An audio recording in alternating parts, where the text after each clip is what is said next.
Welcome to the Cryptonomatron. In this video, we'll be looking at Savedroid. Have they actually exit scammed with 50 million of investors' money? It's incredible. The most elaborate exit scam in ICO history, if true.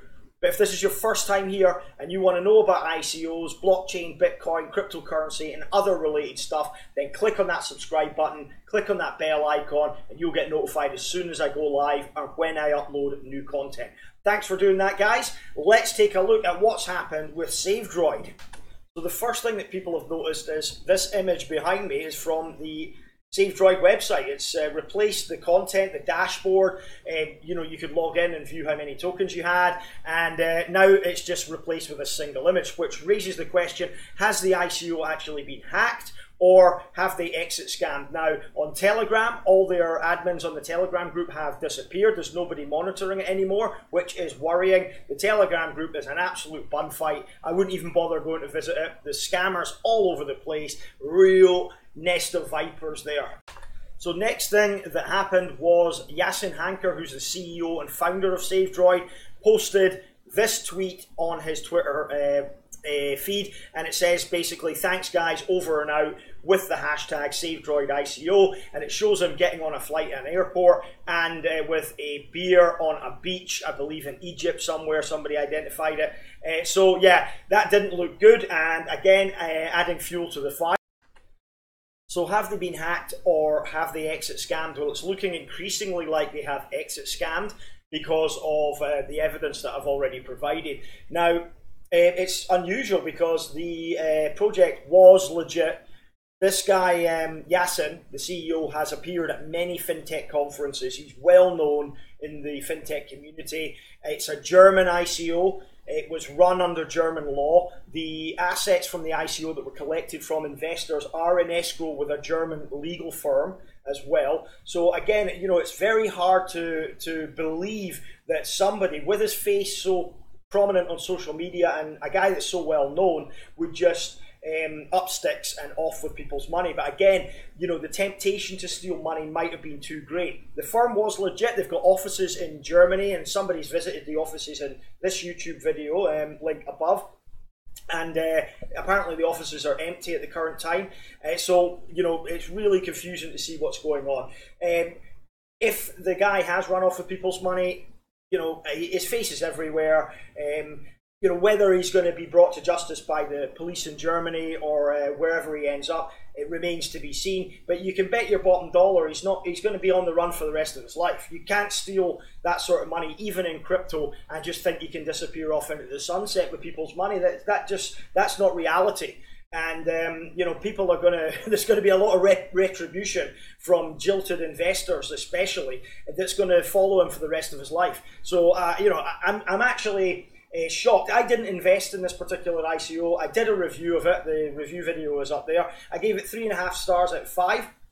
And again, I stand by my review. The project was legitimate. Again, the team checked out. Everybody checked out, including the CEO, Yasin. But again, it wasn't. I don't think this was set up as an exit scam. I think maybe if he has run off with the money, it's the temptation to just steal the $50 million has just been too great for them, and they've decided, you know what, fuck it, I'm just taking the money and I'm off. I think that's probably what's happened, to be honest.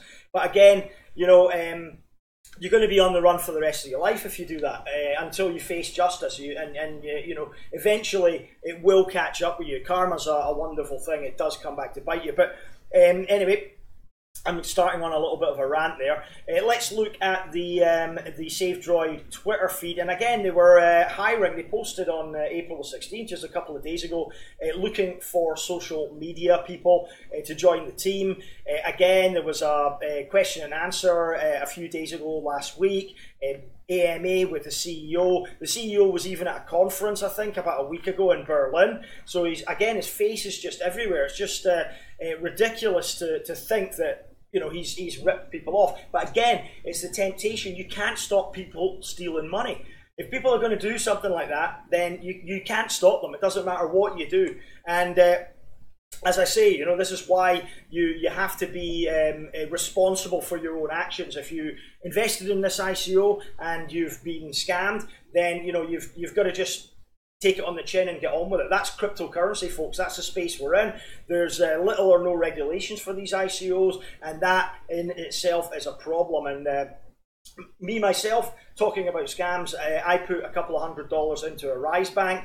I like the moxie of the founder, Jared, and again, they got shut down by the SEC and Jared got arrested. I featured it in my 5 biggest cryptocurrency scam video. It's links up above. And this one is nowhere near the biggest, but if it is an exit scam, 50 million is a lot of moolah. And there you see, there is Yasin Hanker talking about future of money at the conference in Berlin on April the 5th, so not so long ago. So it's really incredulous to believe that he's done an exit scam. But again, you know, this is cryptocurrency and people are people. It's human nature for people to steal. That's just the way life is, you know. So I think there are 4 possible reasons why this has happened. The first one is the ICO itself was an elaborate scam that was concocted and constructed to actually separate the money from the investors. Now, I think this is highly likely that they've pulled this exit scam. We'll need to wait and see. The next 24 or 48 hours will be crucial in finding out what exactly has happened. If the website doesn't come back online, then we know they've not been hacked and it is an exit scam of some description. But you know, if to put so much effort into actually concocting and constructing an ICO like this, it really is elaborate, guys, and it would fool anybody. There's nobody out there that wouldn't be fooled, and don't tell me otherwise, because that's bullshit. You know, that was so elaborate. They had a working product. They are you know, at fintech conferences, delivering speeches. Their names are all over social media. The faces are all over social media. There's just no way that anybody could have spotted this as a scam. Yeah, sure, the project might have raised a few eyebrows with people thinking, you know, it's not a very solid project, or you know, they might not be able to implement or whatever. But you know, hey, this is cryptocurrency, guys. You know, and then the other thing is the temptation to steal. They've got $50 million in crypto sitting there. They might have just been tempted to just go, you know, stuff it, let's just take the money and run. Again, I'm struggling to actually believe this, because the faces are all over social media. Plus, the money was in escrow with a German legal fund as well. It's just, you know, it's so difficult to believe that's happened. But that may well be the case. And then there's the other 2 less likely scenarios of being a PR stunt, which I think would be more damaging to the actual company itself. If they just suddenly returned and said, oh, it was a PR stunt, ha ha ha, that was really funny, wasn't it? Got you, fooled you. You know, I think that would be pretty damaging to the reputation of Savedroid. So I don't think that has happened. And then the 4th and final possible reason for this is they actually have been hacked, and maybe had their Twitter hacked. Again, I find this unlikely because all of the admins from the Telegram group have gone as well, and I think if they had been hacked, the admins would be doing damage limitation on Telegram and trying to, you know, fight those fires.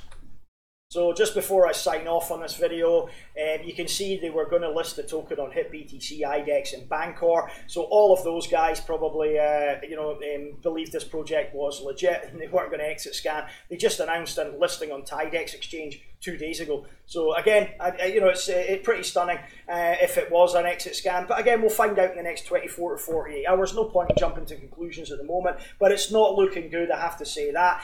To the people that put money in because they watched my video, I'm sorry about that, guys. Again, I'm not going to delete the video or take it down because it was my honest opinion at the time, and hindsight's a wonderful thing. We can look back and say, oh yeah, it's a scam, they ran away with money, but there's no way you can stop people from stealing money. And at the time when I did my video, there's no way that you could have told this was a scam. These guys' faces were all over fintech.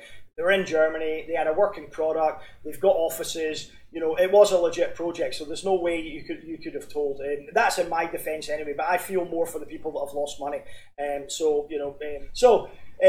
the video for today. Thanks for watching. Again, for all the people that got scammed on this one, this is cryptocurrency, guys. They're getting more elaborate with the scams. The risk is high in crypto. I keep saying this. At the end of my videos, I always say, the investing in ICOs is inherent risk, and investing in cryptocurrencies is inherent risk. It really is. And this proves my point yet again. It also proves my point not to listen to YouTubers, especially me. I always say that. You've got to do your own due diligence, and you've got to live by your own decisions. You can't blame other people. You can't blame me. My review was honest, my own honest opinion. I may have even put money into this project. I'm thankful I didn't, but if I did, I would be in the same boat. So, you know, I live and die by my own decisions. I don't blame other people. I don't say, oh, that guy showed me this ICO, or this guy showed me this coin, you know, or I saw this coin on Twitter and I bought some. You know, no, I do my own due diligence, and I live and die by those decisions. If I get wrecked or I get burnt,